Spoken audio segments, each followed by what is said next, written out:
Hola, soy Antonio Sala y en este vídeo vamos a ver cómo se ve en los diagramas de Bode y de Nyquist la pasividad de sistemas lineales de una entrada y una salida. Veremos distintos tipos de sistemas y luego los compararemos todos. Primero veamos un sistema que no es pasivo, este G2 de aquí. El comando isPassive me dice que no lo es. El comando getPassiveIndex es similar, pero basado en ciertas transformaciones a contractivo, de modo que si da más de 1 significa que el sistema G2 no es pasivo.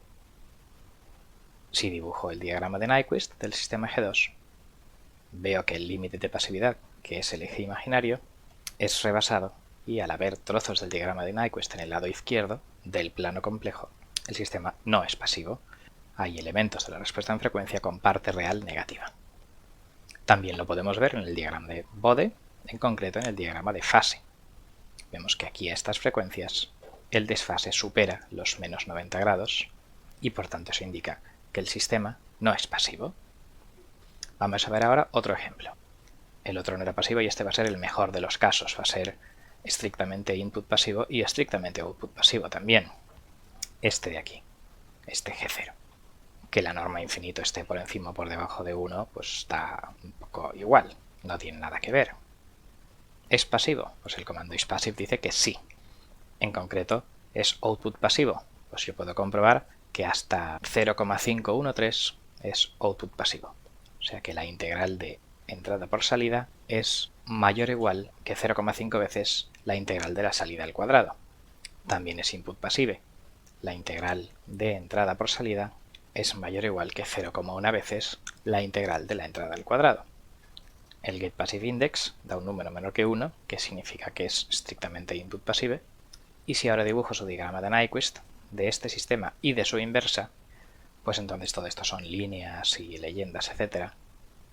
En azul es el diagrama de Nyquist del proceso G. La línea vertical azul es el límite de la parte real de G, y es el límite de input pasive, el 0,1. Y el diagrama de Nyquist rojo es el diagrama de Nyquist de la inversa de G, y la línea vertical roja es el límite del output pasive, este 0,51, que es el mínimo de la parte real de este diagrama de Nyquist. Ambos están por encima de 0, que es el límite de la pasividad, y hay un exceso de input pasive y un exceso de output pasive. Uno se mide con la parte real de G y otro con la parte real de la inversa de G. El siguiente ejemplo va a ser este sistema, que en concreto será solamente estrictamente output pasivo.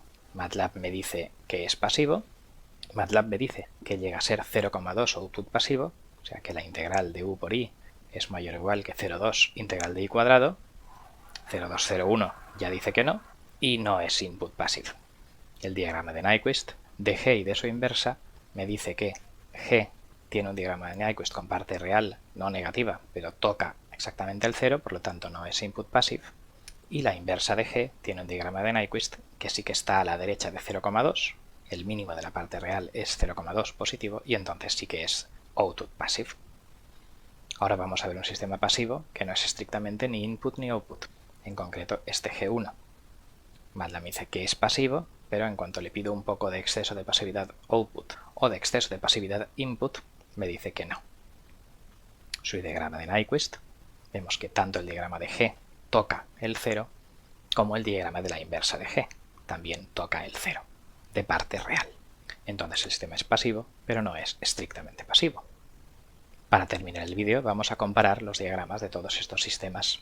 En concreto todos los diagramas de Nyquist están aquí. Entonces vemos que el azul era estrictamente input y output pasivo, el rojo era estrictamente output pasivo, pero no input, es la inversa, la que se separa su parte real de 0. El amarillo es pasivo, está a la derecha del eje imaginario, pero no era estrictamente pasivo, porque su inversa también se pega al eje imaginario. Y por último, el violeta no era pasivo, porque el diagrama de Nyquist toca la parte izquierda, hay elementos con parte real negativa. Vemos un poco que el rojo es estrictamente output pasivo, porque un poco se curva hacia la derecha. El amarillo está muy pegado, tiene un punto de inflexión de curvatura 0 a altas frecuencias, ahí tocando el eje imaginario. Y el violeta ya se curva hacia el lado equivocado, y no es pasivo. Si ahora vemos el diagrama de Bode de estos sistemas, pues realmente el diagrama de amplitud tampoco es demasiado interesante.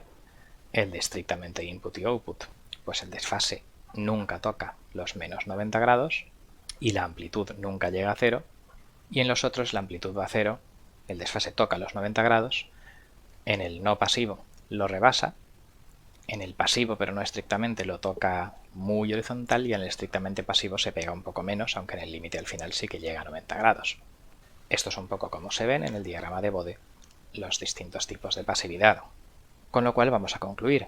En este material hemos comprobado la pasividad y la pasividad estricta input o output con el comando isPassive de MATLAB.